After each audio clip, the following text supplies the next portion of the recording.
നമസ്കാരം, nation news ലൈവിലേക്ക് സ്വാഗതം. ബിഗ് ബസാർ തകർന്നത് എങ്ങനെയാണ്, തകർത്തത് ആരാണെന്ന് നിങ്ങൾക്കറിയാമോ? വർഷം 2001 ജനുവരി മാസം 26 വെളുപ്പിന് 5 മണിക്ക് മുംബൈയിലെ ഒരു തെരുവിൽ ആയിരങ്ങൾ തിങ്ങിക്കൂടിയിരിക്കുകയാണ്. വലിയൊരു കെട്ടിടത്തിന് മുന്നിലാണ് ഇവരെല്ലാവരും കാത്തു നിൽക്കുന്നത്. പോലീസ് തീർത്ത ബാരിക്കേഡുകളും മറച്ചിട്ട് ജനക്കൂട്ടം കെട്ടിടത്തിനുള്ളിലേക്ക് പാഞ്ഞുകയറി. ഇന്ത്യക്കാരുടെ പ്രധാന ഷോപ്പിംഗ് കേന്ദ്രമായിരുന്ന ബിഗ് ബസാർ ആയിരുന്നു ആ കെട്ടിടത്തിൽ പ്രവർത്തിച്ചിരുന്നത്. സബ്സെ തസ്തെ ദിൻ എന്ന പേരിൽ ബിഗ് ബസാർ പ്രഖ്യാപിച്ച മെഗാ സെയിൽ പ്രയോജനപ്പെടുത്താൻ എത്തിയവരായിരുന്നു അന്ന് അവിടെ തിങ്ങിക്കൂടിയ ജനസഞ്ചയം. കിഷോർ ബിയാനി എന്ന വ്യക്തി പടുത്തുയർത്തിയ ബിഗ് ബസാറിന്റെ മുംബൈയിലെ ആ ഷോപ്പിംഗ് സ്റ്റോളിൽ മാത്രം 30 കോടിയുടെ ബിസിനസ് ഒറ്റ ദിവസം കൊണ്ട് നടന്നു. പക്ഷെ അടുത്ത 20 വർഷത്തിനുള്ളിൽ ബിഗ് ബസാറിന് എന്ത് സംഭവിച്ചു? ഓരോ ബിഗ് ബസാർ സ്റ്റോറും അടച്ചുപൂട്ടലിലേക്ക് എത്തിയതെങ്ങനെ? ഉത്തരം ഒറ്റവാക്കിൽ പറയാൻ കഴിയുന്നതല്ല. വീഡിയോ മുഴുവനായിട്ട് കാണുക. വീഡിയോ ഇഷ്ടമായെങ്കിൽ ലൈക്ക് ചെയ്യാനും ഷെയർ ചെയ്യാനും സബ്സ്ക്രൈബ് ചെയ്യാനും മറക്കരുത്.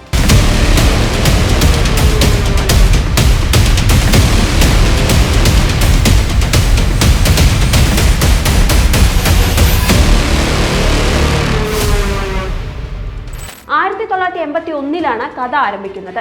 അന്ന് കിഷോർ ബിയാനി അവസാന വർഷ ബിരുദ വിദ്യാർത്ഥിയാണ്. കുടുംബ വ്യവസായത്തിലേക്ക് കിഷോറിനെ കൊണ്ടുവരാൻ അദ്ദേഹത്തിന്റെ പിതാവ് തീരുമാനിച്ചു. പക്ഷേ അതിൽ മാത്രം ഒതുങ്ങേണ്ടതല്ല തന്റെ കരിയർ എന്ന് കിഷോറിന് പൂർണ്ണ ബോധ്യമുണ്ടായിരുന്നു. ജീവിതത്തിൽ വലിയ സ്വപ്നങ്ങൾ കാണുകയായിരുന്നു അന്ന് ആ ചെറുപ്പക്കാരൻ കോളേജ് കാലഘട്ടത്തിൽ തന്നെ സ്റ്റോൺ വാഷ് ഫാബ്രിക്കിന്റെ ബിസിനസ് ആരംഭിച്ച് ലാഭം കൊയ്യുകയായിരുന്നു. 1985 പട്ലൂൺ എന്ന പേരിൽ ഒരു ഫാഷൻ വസ്ത്രാലയത്തിന് കിഷോർ ബിയാനി ആരംഭം കുറിച്ചു. 2 വർഷങ്ങൾക്ക് ശേഷം 1986 7 ലക്ഷം ചെലവഴിച്ച് പുരുഷന്മാർക്ക് മാത്രമായുള്ള വസ്ത്രനിർമ്മാണ കമ്പനിയും തുടങ്ങി. പാന്റലൂൺ എന്നായിരുന്നു ആ ബ്രാൻഡിന് കിഷോർ നൽകിയ പേര്.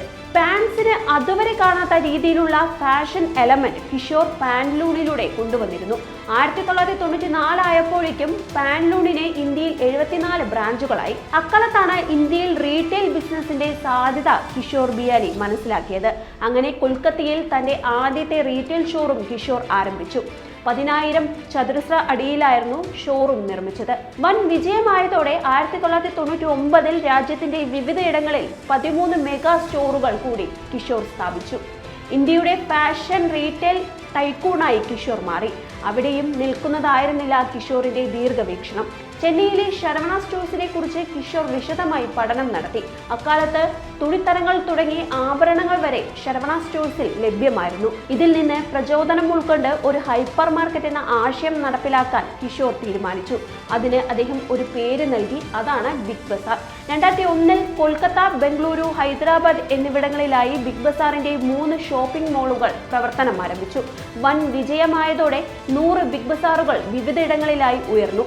എപ്പോഴും വലിയ ലക്ഷ്യങ്ങളിലേക്ക് പറക്കുന്ന കിഷോർ ബിയാനി 2004 1,20,000 ചതുരശ്ര അടി വിസ്തീർണത്തിൽ ബംഗളൂരു നഗരത്തിൽ ഒരു കൂറ്റൻ ഷോപ്പിംഗ് മാൾ പടികഴിപ്പിച്ചു. അതിന് സെൻട്രൽ മാൾ എന്ന പേരും നൽകി.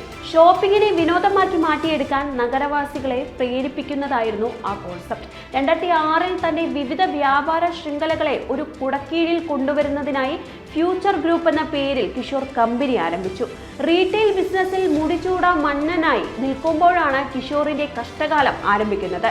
ആവശ്യമില്ലാത്ത മേഖലകളിലേക്ക് പണം വിനിയോഗിക്കാൻ തുടങ്ങിയത് പതനത്തിലേക്ക് നയിച്ചു.